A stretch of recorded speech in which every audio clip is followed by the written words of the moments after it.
everybody, it's Pookie Monster and welcome back to my channel. Today I am super excited because, as you can probably tell from the title of this video, I bought my first ever book. Now, I know what you're thinking. You're like, Pookie, how can you be a booktuber if you've never bought a book? Or, Pookie, you're so old. How is it that you've never bought a book before? Well, I have this handy dandy little thing called a library, and they have about 98% of the books I've ever wanted to read, and I'm not much of a rereader, so if I bought a book it would just really be for the aesthetic appeal on a bookshelf. But I have other things that need to go on my bookshelf, like notebooks. Love notebooks, got 8 of those. They're lovely. And so buying books is kind of impractical for me, even though I love physical books. Now, I know what you're thinking, Pookie, if you don't need to buy books or want to buy books, then why did you buy this one? That is a great question. Thank you for asking. I am part of this amazing site called Story Embers, and they're a Christian writing site, and it's amazing, okay? Extremely amazing. I am so glad I was there when it first started up. They post articles and poems, and they give out resources and worksheets, and they help you along in your writing journey, you know, and they even created a guild, and I'm part of one of those guilds. So proud to be part of that because the community is just absolutely amazing. And it's not like one of those Christian communities where it's just like full of like lukewarm Christians who don't really talk about their faith. Our faith is talked about so much. They give articles telling how you can put your faith into your stories without being preachy or without like watering down the word or anything, and it's absolutely amazing.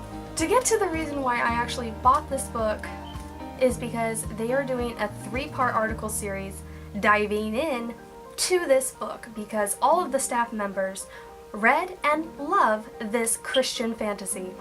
It's a Christian fantasy. I haven't really read a Christian fantasy besides for like Narnia and stuff like that, so I'm really excited to get into this. And now, when I looked into getting this book, what had happened is I was like, oh, let me get the ebook. So I went to Amazon, and the ebook was $9.75, and I was like, huh, okay. I don't buy ebooks, so I don't really know price ranges, but I was like, okay, I'll pay that. And then I looked at the physical copy, and it was $9.45, and I'm like, and it was free shipping. So I'm like, why would I buy the ebook when I could buy the physical copy for less? So yeah, it actually came 3 days early, and so this article series is happening on the first week of May, and so I just have to read it before then, and they will dive in to what makes this book so great, how the author created such a great magical system, and how everything just comes together wonderfully in a Christian way without being preachy, and I'm so ecstatic for it. Now, without further ado, I'm going to open this up because I probably should have opened it up earlier. I'm going to use the force. This is stronger than the force! Oh, that's beautiful. I'm getting this. It's okay. Oh, I just realized I'm gonna blur the front of this. I want to not just put it up here. It's so ugly, but not right. Okay, I'm going to open this. This is apparently not meant to be opened easily with bare hands. Okay, yeah. Where's my sharp objects? It's okay, I always have one of those nearby. Ta-da! My own personal scissors that I do not let my siblings use, so they never get lost. It's a miracle.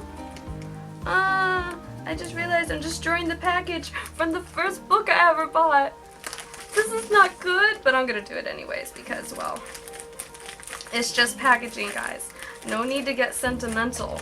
It's just packaging. Look.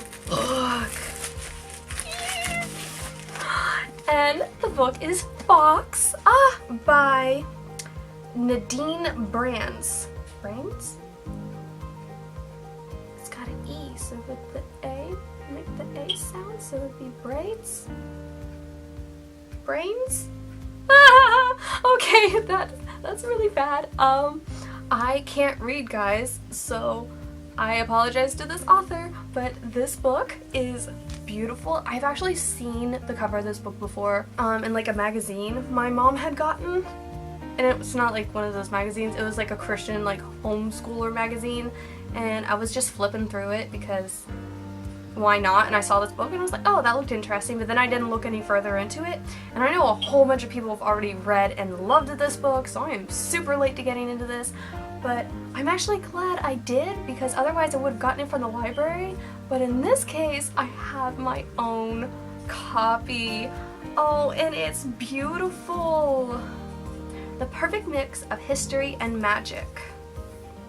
This is, oh no, it's got a dent. I did not buy a book for its dents, but it's okay, I'll love you anyways. And it's like, it's not just all smooth, it's got these like ripples so you can feel the lettering, and I love that. And you can feel the edges of the mask, and it's beautiful. I'm just gonna go ahead and read the inside for you guys, because it can do a much better job of telling you what the book's about than I can. Okay. Thomas Fox is turning to stone, and the only cure to the stone plague is to join his father's plot to assassinate the King of England. Intrigue, drama, magic, what's not to love? Silent wars leave the most carnage. The wars that are never declared, but are carried out in dark alleys with masks and hidden knives. Wars where color powers alters the natural rhythm of the 17th century London. And when the king calls for peace, no one listens until he finally calls for death. But what if death finds him first? Keepers think the igniters caused the plague, and igniters think the keepers did it. But all Thomas knows is that the stone plague infected his eye, is spreading, and if he doesn't do something soon, he'll be a lifeless statue. So when his keeper father, Guy Fawkes, invites him to join the gunpowder plot, claiming it will put an end to the plague, Thomas is in. The plan: use 36 barrels of gunpowder to blow up the Igniter King. Oh my goodness. The problem? Doing so will destroy the family of the girl Thomas loves. But backing out of the plot will send his father and the other plotters to the gallows. To save one, Thomas will lose the other. No matter Thomas's choice, one thing is clear. Once the decision is made and the color masks have been put on, there is no turning back. This sounds amazing. The cover is beautiful but simple. Like, you know those covers that are just like pop, pop, pop, like everything's everywhere, too much color, too much picture, and then you got the ones that are just like a little too simpler, like a little too simple, you wish there was a little more to them. This is just like a perfect balance. It's beautiful. And no, I'm not just saying that because it's the first book I ever bought and I'm biased, and because a whole bunch of people I know like this book, and because I'm super excited for the 3-part article series on Story Embers that you should totally check out. No, I'm saying it because I mean it. Guys, I can't tell you how happy I am. I bought a book. I wish I could say the author's name and not sound like an idiot. Nadine Brandes. That's her name. Nadine Brandes. Brandes. Okay, the acknowledgements is for Daddy, who has been everything God designed a father to be, and who brought me the fountain pen with which I wrote this book. That's cute. I won't start reading it now. But I have to read this before the beginning of May, so I'm not spoiled by anything in the article series, and I can read it along with my fellow Story Emberins. Oh no, what do we call ourselves in the plural as a whole? Emberinites? I think that was something like that. I can't remember. But guys, I will be linking the Story Embers site down below if you want to check them out. It's totally free to join, though recently they have started a Patreon page because the site is run by all volunteers, amazing people who are putting together an amazing site. And obviously there are perks if you become a Patreon, but I'm not saying like you have to.